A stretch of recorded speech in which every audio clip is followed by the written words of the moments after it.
Hi, I hope you're taking care of yourself. Thanksgiving. What a time. I dislike it very much for reasons I'm sure you'll understand in a moment, but I want to preface this video by saying there is nothing wrong with taking advantage of a federal holiday to spend some time with your loved ones. Wholesome community meals are great. I won't say boo. Can you imagine how rude that would be if I did? You want to spend time with your brother that you never get to see because he lives across the country and he works 200 hours a week except for this specific time of year? You want to give him affection and relish this rare time of connection and fun? Okay, I guess. Wretch. You can't see him the rest of the year. Skill issue.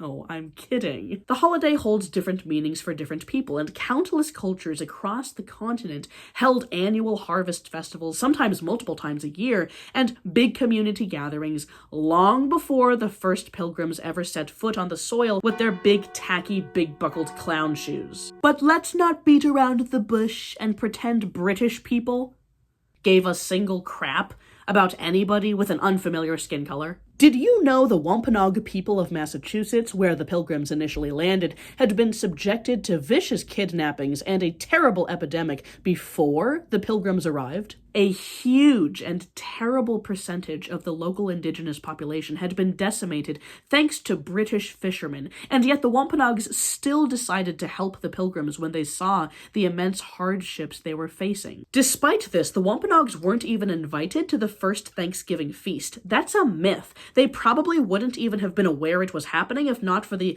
loud, obnoxious, celebratory cannon fire. This is primarily a comedy channel, so I will not be going into detail about the merciless mass murders committed by the Pilgrims on the indigenous people, but just be aware that it was quite terrible and paved the way for further indigenous genocide across the nation up to this day. And yet, countless American citizens still think it was a perfectly hunky-dory situation in which everybody lived in peace, and nobody was harassed, and nobody was killed, and no families were ripped apart. Factually incorrect. Hey guys, let's not cultivate that belief. Let's instead give attention to National Day of Mourning, which happens every year on Thanksgiving, and which is a time of public education on Indigenous culture, history, and issues, with the purpose of dispelling the Thanksgiving myths that many of us, myself included, learned during childhood. This annual protest was conceived in the 70s after Wamsutta Frank James, a Wampanoag tribe leader, was forbidden from speaking at the Massachusetts Thanksgiving celebration because apparently his speech regarding the history of his own people was too inflammatory for the precious delicate ears of the public.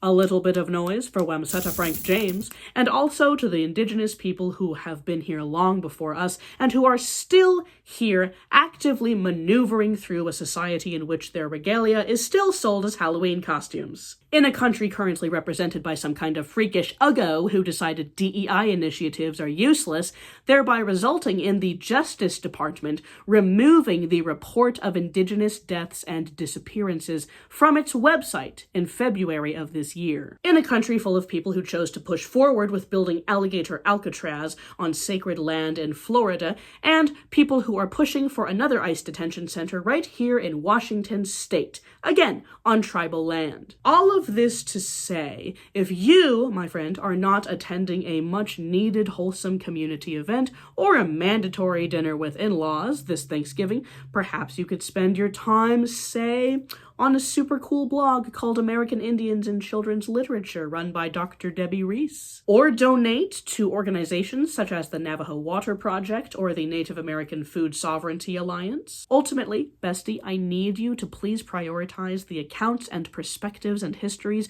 of the Mashpee Wampanoag tribe in Massachusetts rather than a tacky middle grade school book from 2002. You're better than that. If you are attending a family gathering of any kind, the least you can do is argue back when crusty Uncle Eugene or Aunt Connie start spewing their bigoted rhetoric, because nobody should get to spread disinformation without at least a little bit of pushback. I'm not here to bring you down or give you chores that you have to do.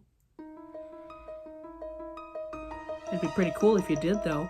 Now, I'm sure your brother who works 200 hours a week would appreciate one of peace and quiet, but, you know, if Uncle Eugene starts something, there are all sorts of entertaining and graceful ways to finish it. The process of changing society and the lies that permeate it starts with us, and together, we can make beautiful things. Thank you for watching, you shining star. Goodbye.